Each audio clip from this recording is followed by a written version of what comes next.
What's up, guys? I'm James Bainey, and I'm here with Kyle Larson, and we are getting ready to do a review and spoiler-filled discussion of Resistance Reborn. Stick around.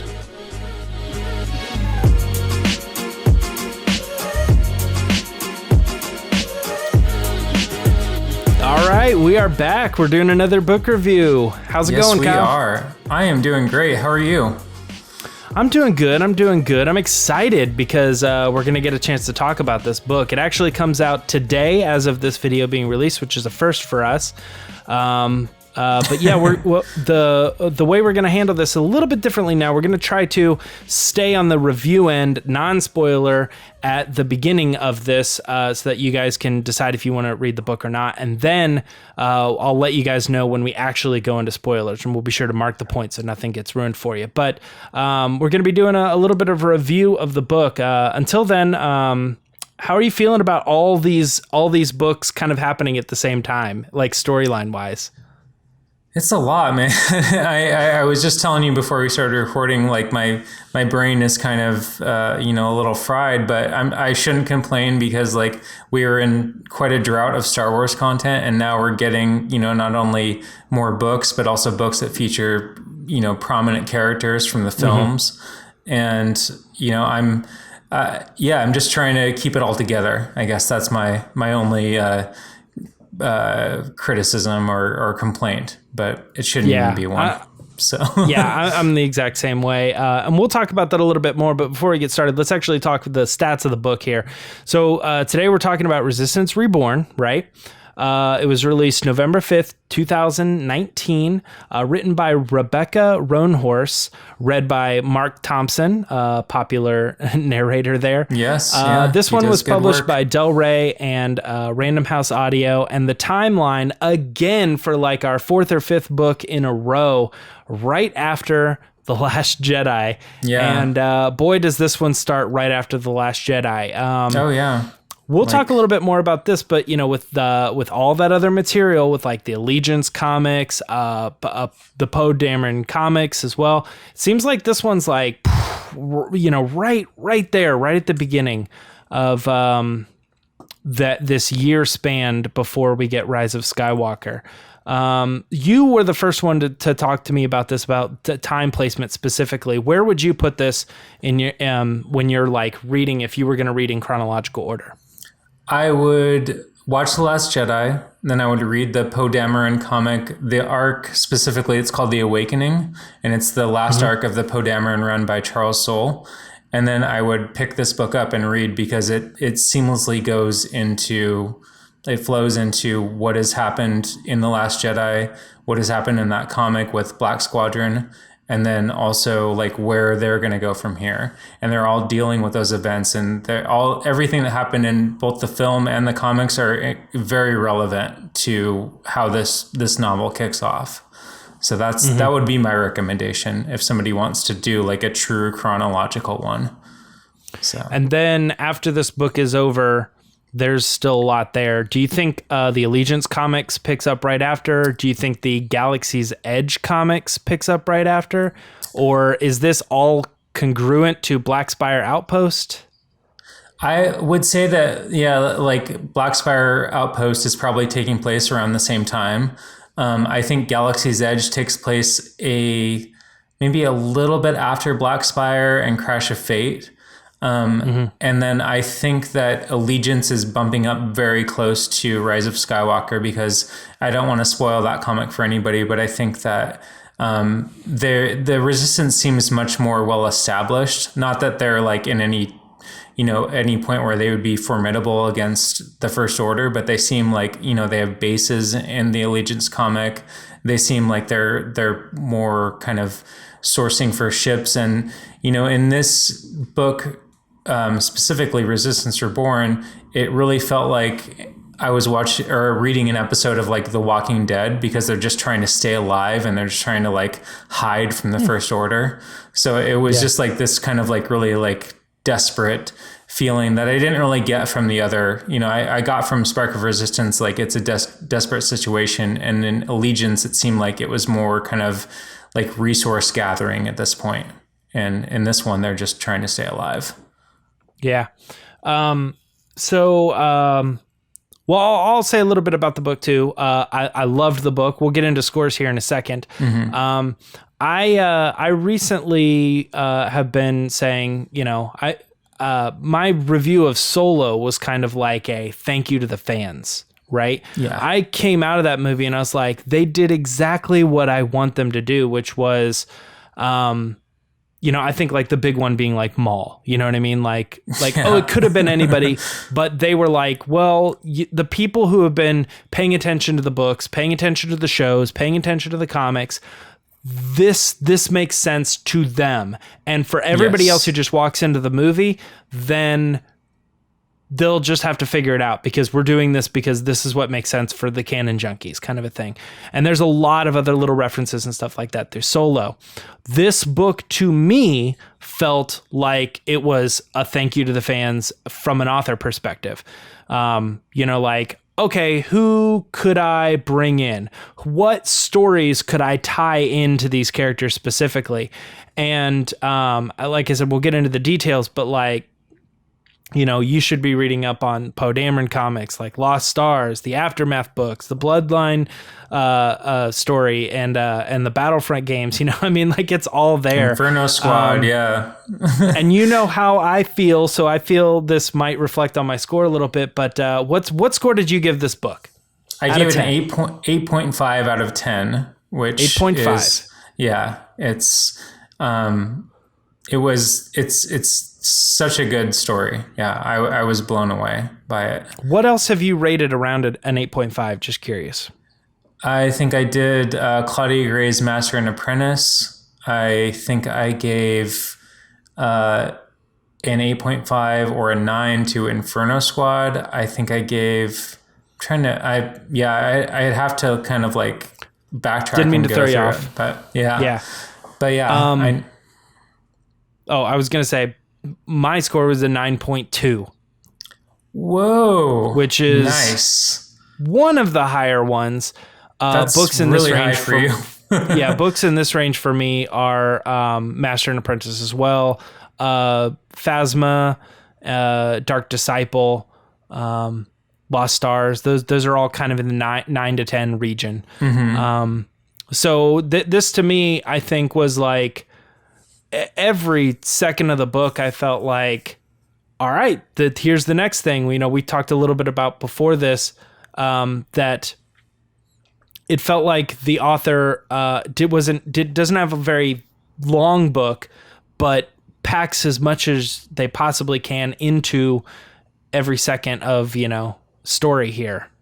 Yeah, it is. I mean, it is such an economical use of writing. It's so good, and yeah, it's a very dense book, but it's not dense in the fact that like it's boring and it's not a page turner or anything, because like you're gonna fly through this book, but you'll like by the time you come out of it, and I told you before we started recording when I was making my notes today, it looks more like a murder board than a set of notes because like I have so many different lines drawn, like, okay, this person was here, this person did that, and wow, I was just blown away, like how she did such a good job, like of among like the highest tier of like canonical fans that I would hold in regard, of bringing all these characters together and not just having them like pop up and be like, hi, my name's Kaz from the Resistance. He doesn't pop up or anything, not to spoil anything, but like it's... Yeah, that was this character that doesn't show up.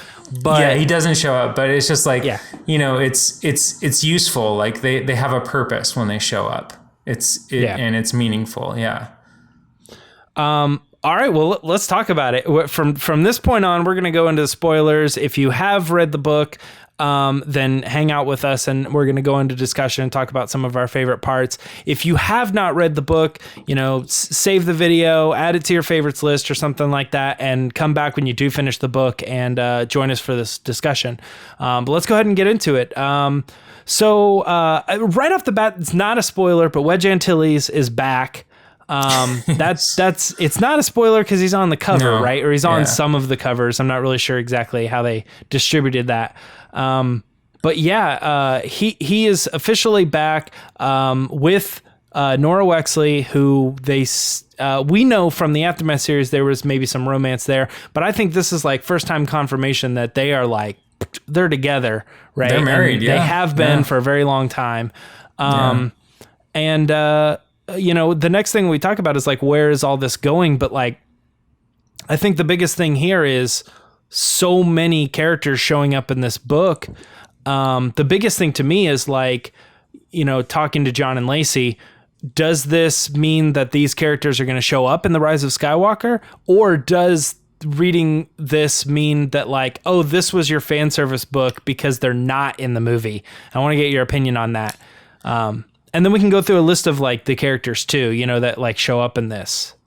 I think I think that was something I wondered as well. Is like, oh, is this kind of their like they put Wedge on the cover and then they paid Dennis Lawson, however much money to like use his likeness to put him on there, and he's not going to be in 9, but I definitely think he's going to be in 9 after reading this book or Rise of Skywalker, because I don't think it's going to be like a huge thing. I think it'll be, and I watched Alex from Star Wars Explained. I watched his video a couple of days ago. Actually, right after my review came out, I watched it, and he had mentioned like, I think they're like, they'll do like kind of in Return of the Jedi and A New Hope, like, Red 5 standing by, and that'll be like Wedge's big moment. Like he'll show up there and then we'll see him a couple times, like do some cool maneuvers and blow up a Star Destroyer or something like that. But, I don't expect him to have a huge role in this, but I expect him to definitely show up. I'd be surprised if he didn't, especially after the story.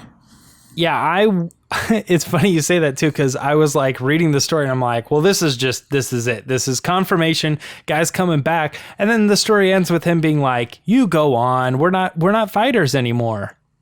And I was like, The end of the story makes me think maybe he's not. And it kind of like drove in that question of John saying like, do you think they did this to clear up why he's not in the movie? And it started putting questions in my head as soon as I got to that ending, because he says at the end, I'm not fighting for the Resistance, or at least like, I'm not going to be a commander. I'm a pilot. I can do more work, away from what you guys are planning and what you're doing. And I was like, so is that kind of him saying goodbye to this whole thing? Or is it just like surprise, like, hey, I brought the cavalry, in the movie. I think it'll be something similar to that, where he'll show up and everyone will freak out, like I will too. Not like making fun of anybody for freaking out, but it's like he'll show up and do something like incredibly cool and be like, all right, cool, I'm here. And especially because now, the book establishes that he has such a deep bond with Snap. He basically considers him a son at this point. I don't see how, like, if my son or my stepson were going in to do something like that and I knew I could help them, I would be right there. So I don't see how somebody like him with his background would sit this one out. Whatever the big battle is in Rise of Skywalker, and I know nothing. So I'm just kind of predicting at this point. Well, let's talk about some of the other characters that show up. So you have a little bit of a list here that you put together of like returning characters. I do, and I feel like I'm missing somebody. So I put together a list of new characters, and I put together a list of canonical characters. And obviously, like I put Nora at the top and Wedge at the top. Sarah Linda, who was introduced in the Poe comic, and she plays a big role in this. She was originally a journalist for the Resistance, or not for the Resistance, but kind of covering the Resistance and how she was brought in. Kare Kun, who is married to Snap and who is also a member of Black Squadron. Ransom Casterfo. Is that, did I butcher his name? Different people pronounce it different ways. And I don't mean people like me and you. I mean people like Leia and Poe, and so it's kind of all over the place. But this character is famously from the Bloodline story. And to hear his name again, and there's a lot of other references too in the book to the time of Bloodline, like referencing the populace and the centrists and things like that. And I was like, man, if you didn't read that book, some of this stuff would go over your head. But when they reveal the list in the book and they talk about this character, I'm like, I want to go back and read that. And this was like the fifth thing that in this book that I was like, now I got to go back and read the Poe comics. And now I got to go back and read some of these others. So name some other characters. So then I have Shriv from Battlefront 2 and Inferno Squad, Zay Versio, who is the son of Delmico and Iden Versio. Yeah. We have Phantom Squadron. We have Yendor, who's a character from Lost Stars and Bloodline as well, who's from Ryloth, who was originally, and he was also a pilot on Hoth and the Battle of Endor. So Yendor has some cred. That's from Lost Stars, and also in the Lost Stars comic, the manga as well. And I was like, I know this name, and I couldn't put a name, so I did the Wikipedia thing, and I was like, oh my gosh, like that character coming out of like nowhere. I was like, I totally forgot that this character was in Bloodline as well. Yeah. Oh, I know. I couldn't remember him either. And I honestly, I had to look him up too, because they were like by the time you get to meeting him as well. And again, we're talking spoilers here. You've met so many people. There's been so many names dropped that you're like, whoa. And then they play it up like it's going to be like Cham somehow, and I'm like, he surely would be dead. And then they like play it up, and then they say, oh, it's Yondor, and I'm like, who? Like I kind of was like, oh, I think that's supposed to be like a big reveal, but it kind of isn't. But yeah. Go ahead. It is if you know your stuff, but I didn't at the time. I had to go back. I honestly thought it was going to be like Jason Sandula or something. I was like, oh, whoa, if they go there, that's going to be crazy. That'd be interesting. But they didn't. And then last but not least of the canonical characters, and I'm sure I'm leaving tons of people out, was General Reekin. You are, because there's a couple in here. Yeah, General Reekin was huge. Oh, yeah, that's one, For Hoth. So, and then also, now I'm going to blank on his name, but in the same scene where he's introduced, they introduce a character who's in the background of Return of the Jedi. And he looks like a pirate. He's got a patch over his eyes, and I can't think of the name of the species right now, but the reason I recognize this character was because when I was reading Catalyst, there's a character who's the same species named Haas Obit, and I remember he was almost kind of described similar. So I was like looking into him, and at that time there were only so many canonical characters of the same species, and I was like, oh, this is like that guy. And then I went and watched Return of the Jedi, and I see him in the background and stuff, and I'm like, okay.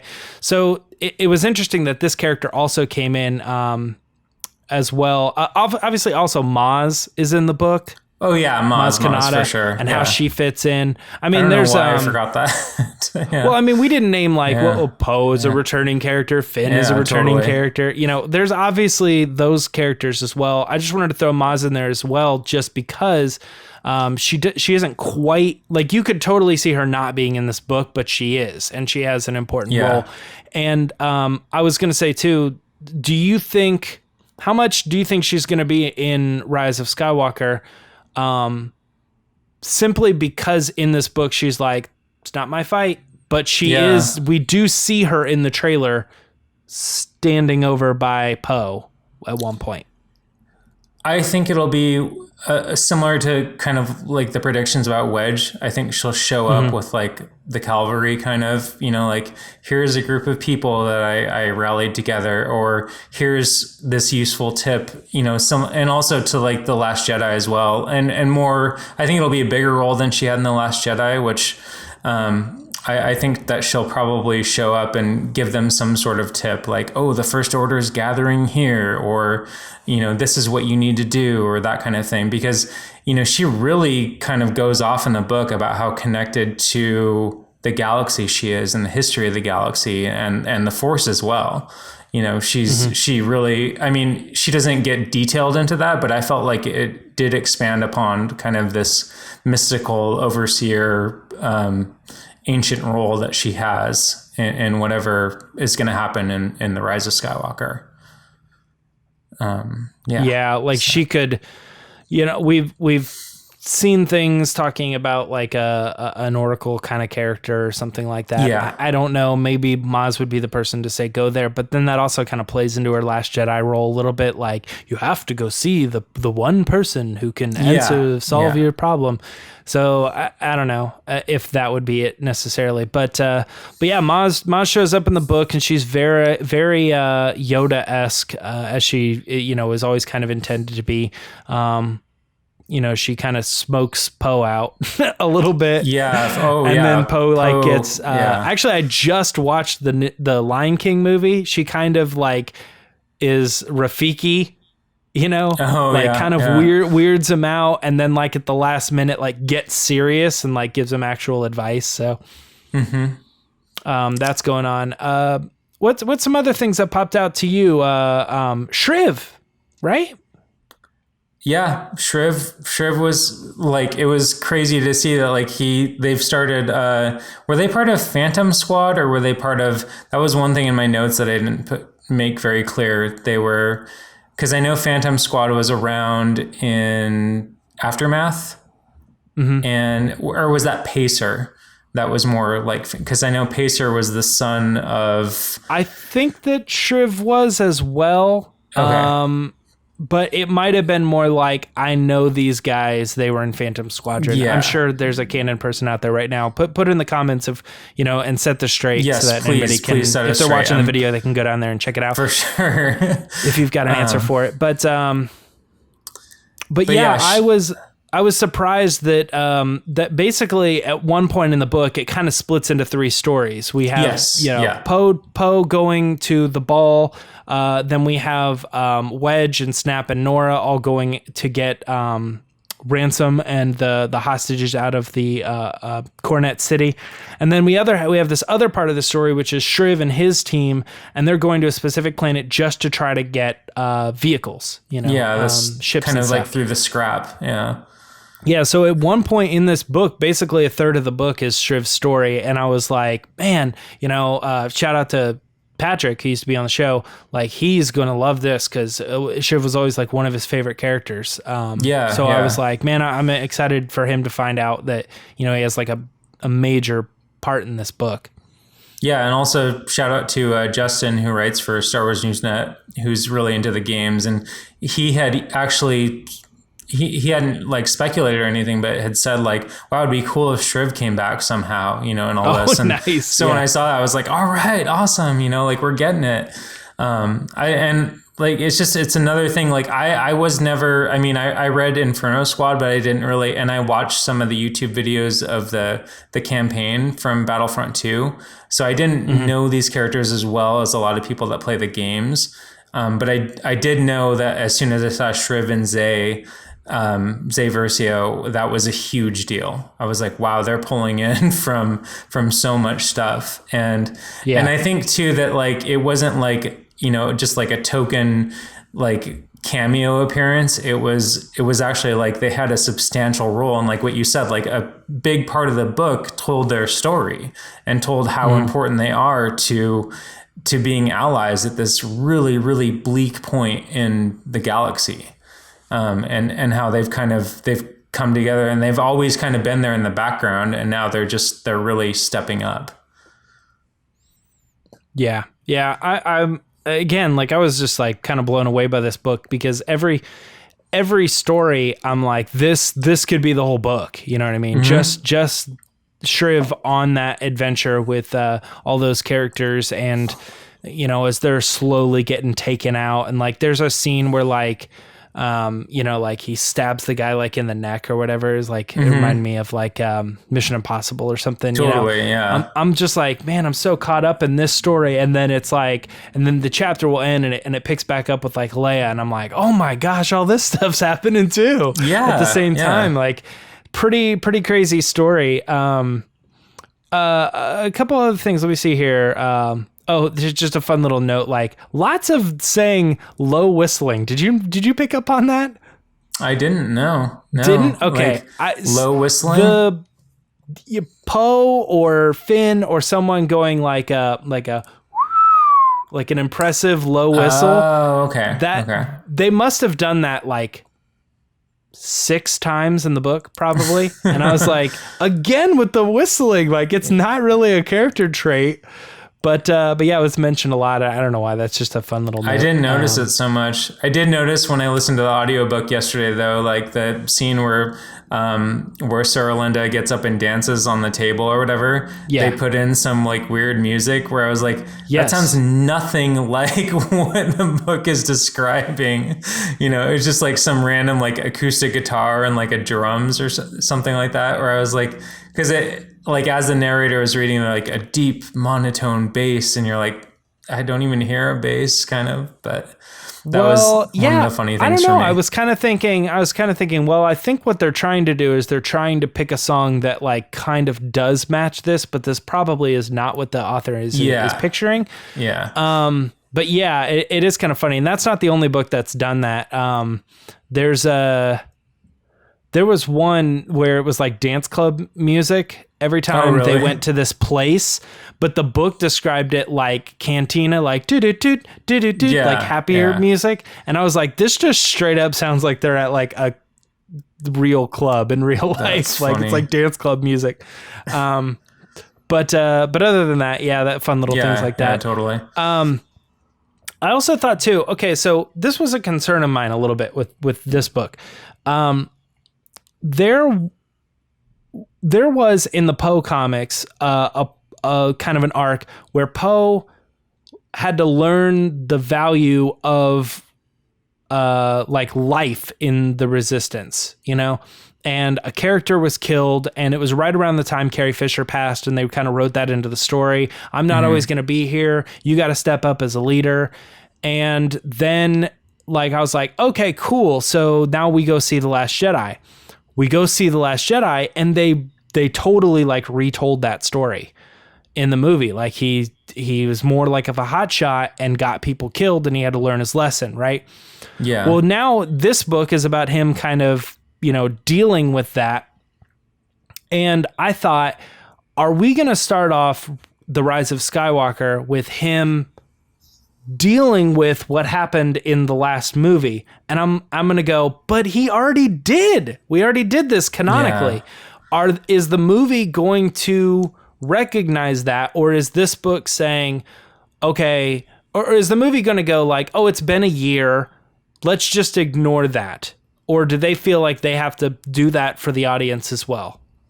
I think it'll be referenced in the movie. Like, I don't think it'll be a huge, like, I don't think it'll be a subplot or really anything, but I think like maybe some of the trauma that he's dealing with, or the grief that he's dealing with, because he's hugely affected by this. And I think that's one of the biggest strengths of the book is the way that he deals. And I actually wrote that down as one of my favorite scenes is when he comes clean to Black Squadron. He's like, look, yes, I got all our friends killed. Like, I'm sorry. And like, you guys need to know this about me before you decide to fly with me again. And I thought that was a really, really nice moment of the book. And also recognizing that, like, yes, these characters are strong, and yes, they're heroes, but they're human and they're vulnerable. And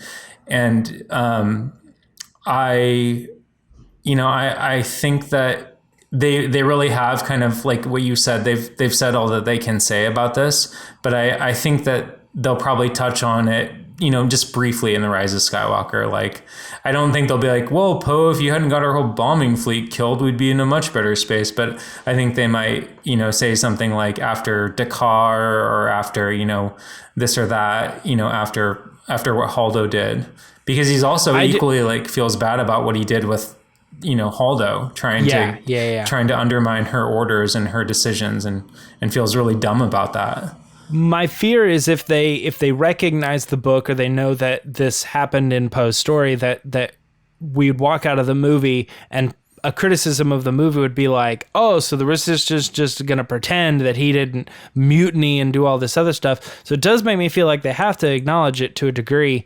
I kind of just hope that it's not like totally Poe's arc in the movie, like him waking up at the beginning of the movie to the nightmares of the being destroyed, and then like throughout the movie he's like becoming more of a leader, you know. I'm like, because that is this book, you know, it's Resistance Reborn. It's being rebirthed under the leadership of Poe Dameron. And so it just, I don't know. I feel like that's kind of one of those things. Like, I think we're going to get this story twice.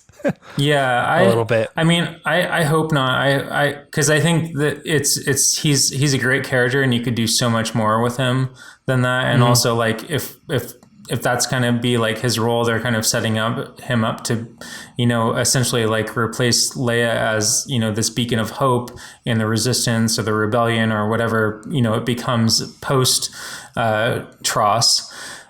I think, that it's good to acknowledge that these things happen and that he had these missteps and made these huge mistakes, and he'll be the first one to acknowledge them. But I do think that, like, we can move on from that. And I don't think I don't think there's a lot of fans going into The Rise of Skywalker being like, but what about Poe and his mistakes? I think they're more concerned about, like, where is this all going to go? Like, how are they going to wrap this up? Yeah. So, as much as I would want Poe to be like a Han character, I still think people think of the main characters of this movie as Rey and Kylo. Yeah. And for sure. I don't know if that's like to fault or not, because that's, building up that relationship. Imagine going into Return of the Jedi and being like, well, the big crux of this movie is how Vader and Luke are going to be resolved. I think of that, but I also think, I think I still kind of would have went into that movie thinking Han, Leia, and Luke and their adventures, but like, I don't know. I think you're right, though. I think people are kind of like saying like, well, Poe's part of it.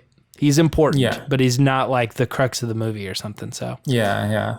Sure. You talked a little bit about it. So would you say, let's talk about favorite part or favorite thing in the book? Was that it? Was that Poe breaking the news to Black Squadron?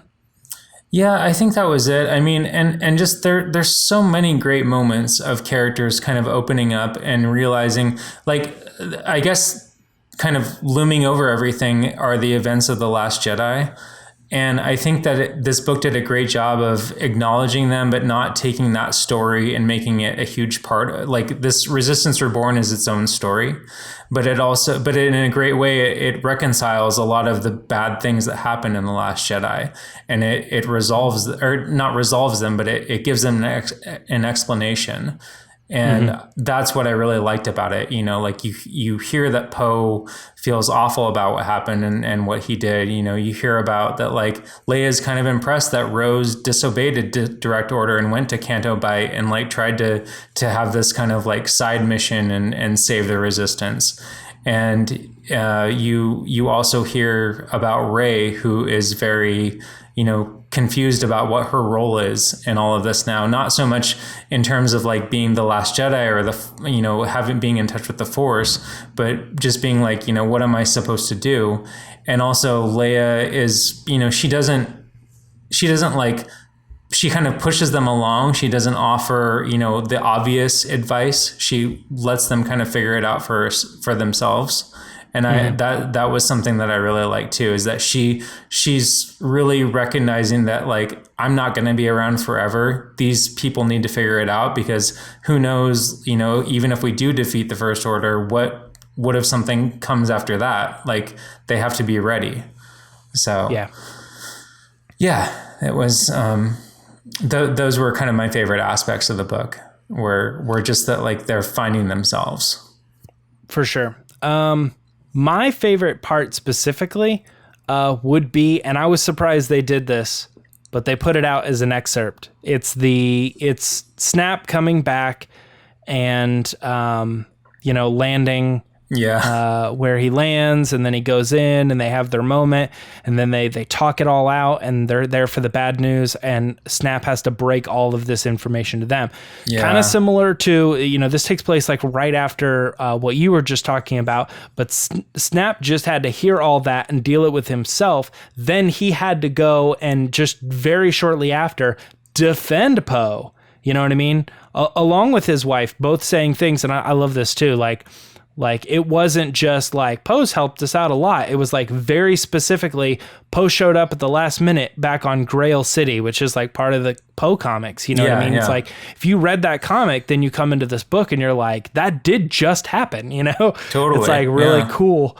to hear that. But the main point of this, though, being that at the end of it all, Snap tells Wedge that Luke is gone, and you get like his processing of it. And I don't know how it reads when you're reading like the words, but in the actual audiobook, they put music to it. They read it dramatically. And I was like, holy crap, man. Yeah. I was like starting to feel like I'm tearing up, and I'm like, man, and I'm only this far into the book. And, you know, it definitely plays out with like the reasons that he chooses to fight, and like the like almost that segment alone could totally set up how the whole galaxy feels headed into the Rise of Skywalker. You know what I mean? Yeah. Like, now what are we going to do? Because the big story is Luke Skywalker saved us, but he's gone now, you know? Yeah. The legend of Luke Skywalker, he's gone.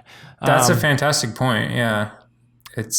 But it's really good, and this is one of the books that I would recommend reading on audiobook specifically for that, but also just because there's so many different characters, and Mark Thompson always does an excellent job at imitating every one of the characters.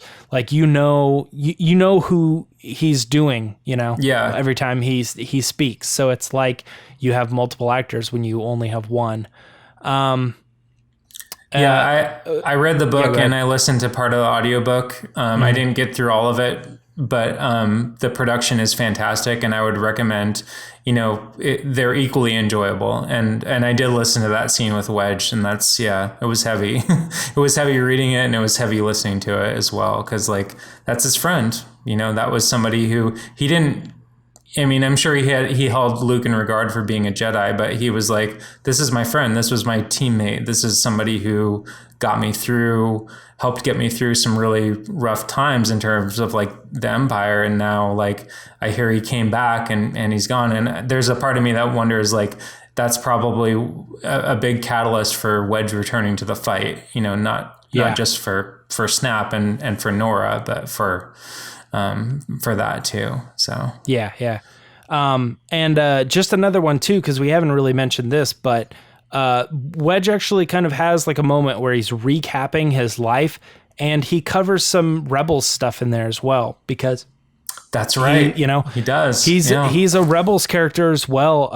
That at that point in his life, he had joined the Academy, and he was rescued by Sabine, and they talk about all this stuff in the book. It's like, again, it's awesome. Like this author really worked with the story group, or is a huge fan herself, because to hear this in there, it was funny too, because I was explaining to somebody who the casual Star Wars fan didn't remember who Wedge was, and I was kind of going through his story, and I told him like, he was kind of involved. He was in the show Rebels. He was kind of one of those.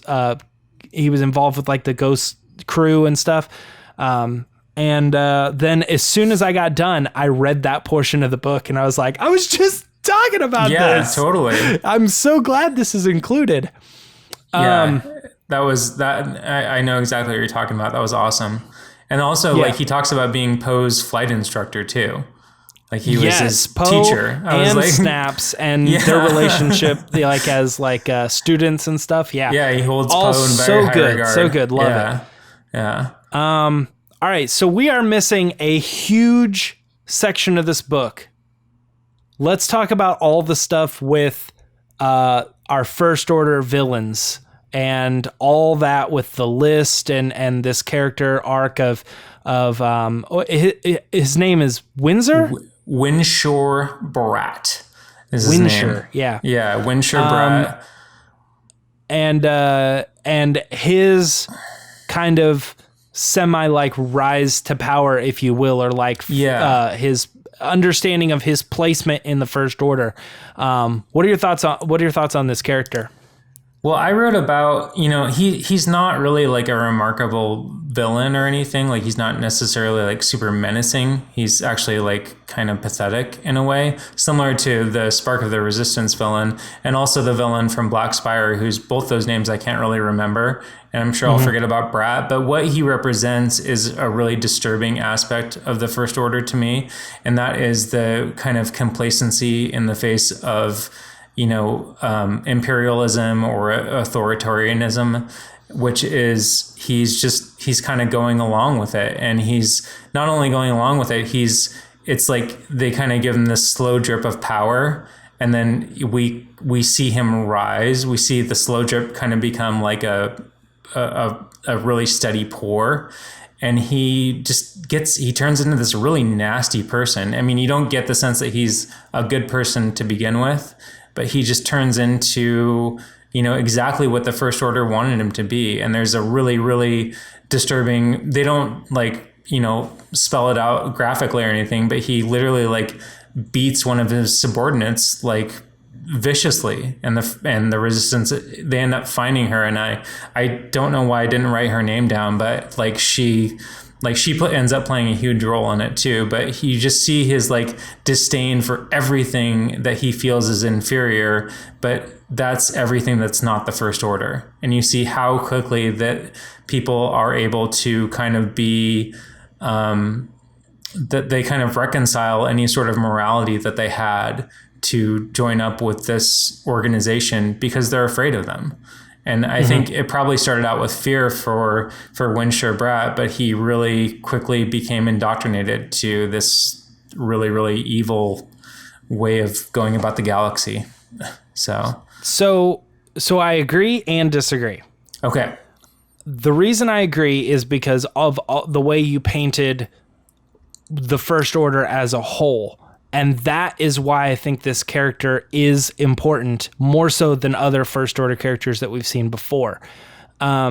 Because I think that this character really drives home the point of why the First Order is to be feared. Because this is the type of way they bring up their people. You know what I mean? Yeah. You start here, but we will slow drip you into becoming this other thing that throughout the book at the beginning, you kind of think of it as just oh, well, I'm middle class and he's a higher class, so that's maybe why he didn't nod his head at me or something like that. But totally, you realize by the end of your book, it's because it's so much more than that. Those high class people aren't just looking down at you because you're lower than them. They're they hate you. It's this, it's this the internal thing. And you say they didn't really describe it in much detail, but I really think this was a gruesome part of the book, describing this character and his relationship to that girl, almost it's understandable, oh, she wears her hair like this and that's not protocol and stuff like that. But then when they get to the point where he snaps and he beats her nearly to death, doesn't kill her, but nearly to death. And then he runs away. And that scene to me is I don't know if anybody has seen the movie, but Joker, the recent Joker movie. This character is Joker. I'm telling you. Oh, really? That's why he's striking a chord with me, because he starts off and you can almost see his perspective, but then he has this incident, where and it snaps and he's whoa, now I have this rush. I understand. I can just beat people and then my point will be made clear. And it's we know, as someone who's morally correct, I guess you could say, is that's not how you handle it. But he starts to think that's the solution. And it results later in the book where he starts to run into more and more problems. How do I explain this? How do I explain this? And there's literally a scene where it's man, what's the name of the movie where the killers just they're in a boat and the last scene is them, they have the girl tied up and they just throw her over the boat. That's the end. That's the end of the movie. It just ends with them just simply knocking her over the edge of the boat and she drowns. And then they just go away. That's end credits. And it's just so horrible because there's no music. There's no nothing. It's just silent. It's just, they just kill her and that's it. That's how it happens in this book. He gets to a point where he says, my problems are with this person. And you know what? I feel like I've become this new thing. The old person wouldn't have done this, but the new person pushes him off the railing. Yeah. And that's it. And then he's like, oh, I'm going to go kill more people because it was really that simple to just solve all my problems like that. And I'm like, if this is how the First Order is, like, that's scary. Yeah. You know? Yeah. And this is like a mid-tier person, you know, like dealing with issues. This isn't even, you know, like, I mean, we know like Hux killed his dad and other things like that. And that stuff's also horrible. But like they start to paint a picture sometimes that the First Order, like down the line, are just people like doing their jobs and stuff. And it's like, no, this is happening at the lower tiers too. Like really sick, twisted, mind, brainwash is what I mean to say, like stuff going on, and it's so crazy, and that's why I loved that character. I think he's more important to understanding why the First Order is to be feared than you give credit just on the initial like read or whatever. Yeah, no, I mean, you make a good point. I guess because they didn't like kind of describe it, the beating or the violence happening in real time, they more described the aftermath of it, like when the Resistance found her. But yeah, it's like it's horrifying to see like how quickly they corrupt people, and like they've laid a lot of breadcrumbs for us, you know, over the course of like the comics and things like that, to see like how, you know, this is the evil that the Empire represented times 1,000. It's like it's basically the Empire like unhinged, and because they're basically this. I mean, if you want to think about it in the terms of like, they're basically like Genghis Khan in a way, like kind of moving. They're like these marauders. They don't have a home. They just kind of go from place to place and conquer, and they're in search of some sort of base. But I don't think they'll ever find that, you know, even if they did kind of come out of the galaxy and win, you know, whatever battle is going to be fought in the Rise of Skywalker. And yeah, it's very, very disturbing. I agree with you 100%. Yeah. All right. Well, I don't know. Have we talked it all out? You got anything more to add? Well, yeah, we did. We talked a lot. I don't really think so. I mean, I thought that the new organizations that they kind of introduced, they didn't get too deep into them, but the Ryloth Defense Authority, which was, you know, you could tell they were kind of bound to join the Resistance. They were, I think what was really cool about this book is that they made the First Order a villain, but you didn't really see, aside from Winsher Bratt and what he was doing on Corellia, they made them a villain without really like having to be in the book that much. They were always kind of there. They were always kind of hunting. And then also the Collective, which is a really interesting organization, I thought, which was that's kind of a subplot of the book, but they're this underground group of like engineers and geniuses and things like that. I was so close to thinking Aphra was going to show up in this. Oh, I know. Me too. Good. I'm glad you thought that too. There was so much going on with like, oh, they collect things and they auction them off and stuff. Yep. And I was like, oh, I'm just waiting for a reference here to Aphra, like in her older age and she's still around or something, you know. But no Aphra. No Aphra. We'll get there. But yeah, I thought that was a really cool, like, you know, I'd love to see how, you know, if they somehow are referenced in Rise of Skywalker or future materials. I think that's a really cool thing, that like we have this kind of brain trust of geniuses that are actively working against evil forces in the galaxy, but they're not really aligning themselves with anyone. So yeah. All right. Well, cool.